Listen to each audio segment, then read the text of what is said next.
Hi, my name is Chris and welcome back to Just the Tips, the only show on the internet that gives you tips, but just that, with nothing else. There's nothing extra. I'm just gonna give you tips, the knowledge you need to know. You know, there's not gonna be all these bells and whistles.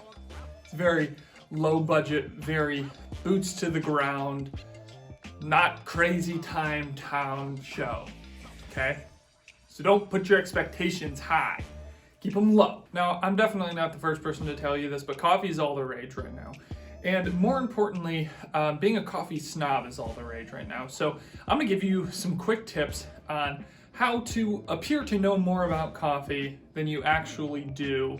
Tip number one, location, location, location. It's all about where the bean is from. So when you're researching or you're at a coffee shop, you're gonna wanna know just a handful of key locations that you can talk about. Actually, I've been having a lot of South American coffees recently, and I was kind of in the mood, I was kind of looking for something a little bit more, I don't know, like Eastern African. What do you guys have from that region? You're gonna look mad multicultural when you can straight drop some wisdom about a random country that nobody even knows where it is. To be honest, you don't even need to know where it is. You just gotta be able to say it with confidence. So when you're getting a cup of coffee, ask where it's from and repeat it back to the barista, but in a more condescending tone. Tip number two, always critique the interior design choices of the cafe you're in. Even if you like it, still make it sound like you absolutely hate being there. These baristas are just a tiny bit over me. I'm just usually used to something like, just don't look a bit higher. There's an excellent it's a super obscure, but you probably never heard it. It's out in Topeka, Kansas. It's a really good roaster out there. They have these perfect bar stools that were just excellent for the kind of ambiance that I'm looking for. Tip number three, if you want to look like you know more about coffee than you actually do, what you're gonna need to do is have very specific tasting notes that you talk about as you're sipping on a cup of coffee. Now, here's a wheel of the actual tasting notes that most coffee experts will agree are in a lot of coffee. But throw that aside, you don't need it. Why would you subject yourself to other people's standards of what's good? Very balanced cup, really giving me a lot of notes of like my old Pappy Kamiko, like Pappy when she would lick the inside of my mouth. Real unique taste, yeah.